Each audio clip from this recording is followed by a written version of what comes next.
welcome back. And if you tuned in late today, my special guest is Rabbi Mark Wilson. And he said I could say it. He's been a rabbi for 40 years. God bless you. And you have brought a lot of understanding to many different people. And I think that's what God is using you for. And now you're into this event called Meeting Point. And it's on Monday evenings, and it's free and open to the public, and you can just come and sit there and share. And you have Christians and Jews and anybody else who wants to come, somebody with no faith, and you just want to find out what's going on. And they meet every Monday night at 7:30 at Greenfields Bagel. Bagels and Deli. Bagel and Deli, okay, right here in Greenville. So this is like a new outreach. And there's so much unhappiness, so much turmoil. And sometimes you turn on the news, there's never anything good on the news. Well, there are good things happening, but maybe this doesn't hit the news, and we need to know these things. Mark, you're a wonderful man to do this. And Thank you. You've been a rabbi for a long time. And without the Jewish faith, we wouldn't have the Christian faith. We're all tied together. Well, remember that what did Jesus' students call him? They called him Rabboni, rabbi. Yeah. What I wanted to pick out is that in creating a meeting point, one of the critical areas is that of study. And the get-together on Monday night focuses particularly on study. All right. We do have other types of opportunities that don't meet on Monday night. Okay. Some of them are also about study. Some of them are about worship. How do we use the Sabbath, for example, to celebrate the universal God who is the creator of all? We do fellowship. Let's do a barbecue together. Let's do hot dogs together. Let's say a little invocation over the hot dogs, but let's learn to be people together. And then finally, it has to all add up to what we call compassionate service. You don't have faith as long as it's bottled up inside. The only faith that's meaningful is that which enables us to use our compassion to serve people who have never benefited from the compassion of the world. And we want hard luck stories. We do not have our own charity, nothing like that.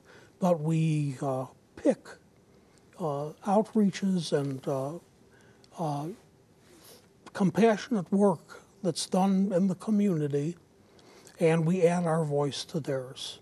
For example, we all know about Triune Mercy Center, yes. We're just starting out, remember, so we are doing a one-day Feed the Homeless. I don't even remember, I think it's August 7th.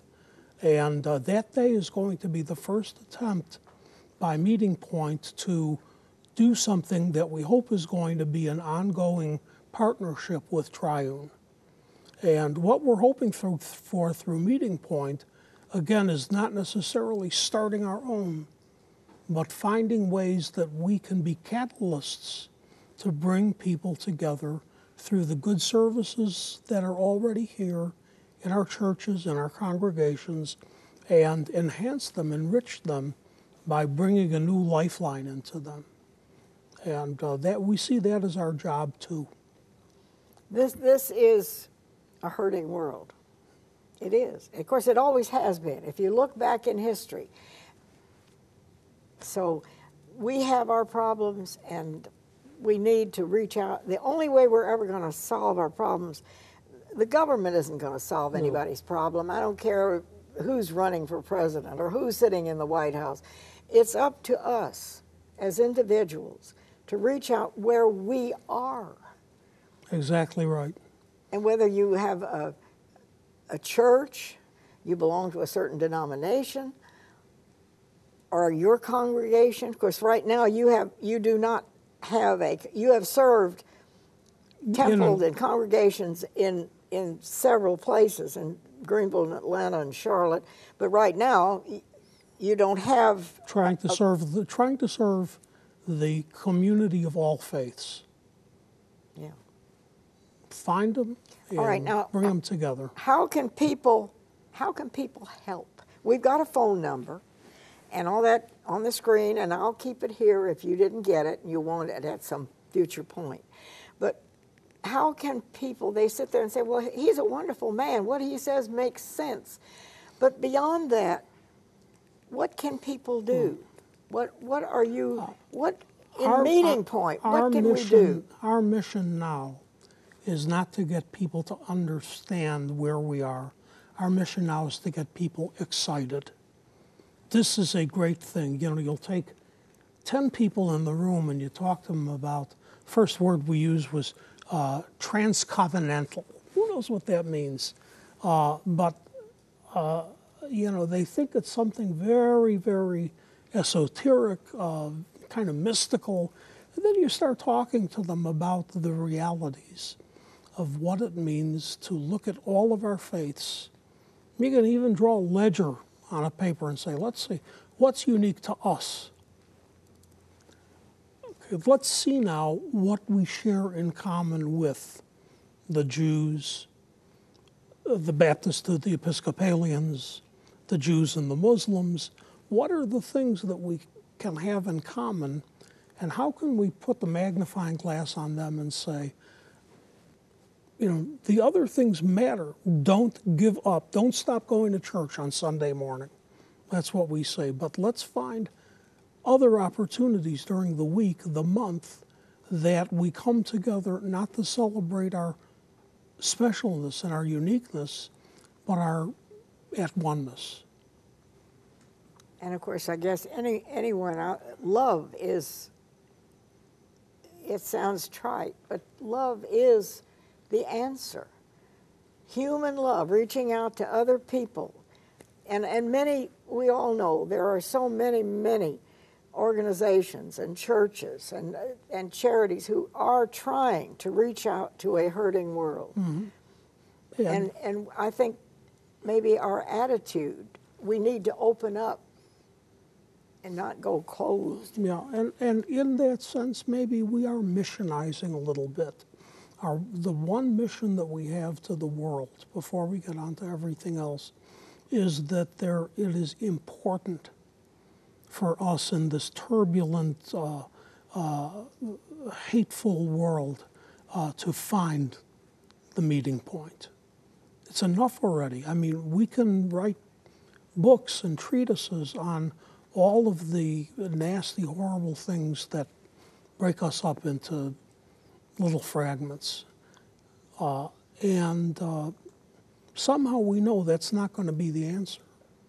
And we have to first be convinced that there is enough sameness there that enables us to transcend the differences and come together as one community of God.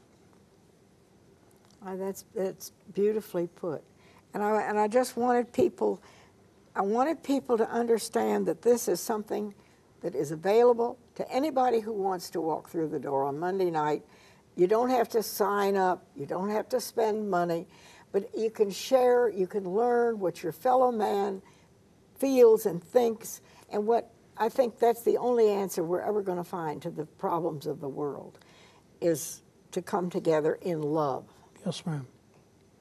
And whether you're a Christian, a Jew, a Muslim, whatever you are, if you don't have this love and this underpinning, it's all for nothing. Correct. I keep the information here from Rabbi Mark Wilson. Bless you. Thank you. God bless you, my dear. We'll see you next time.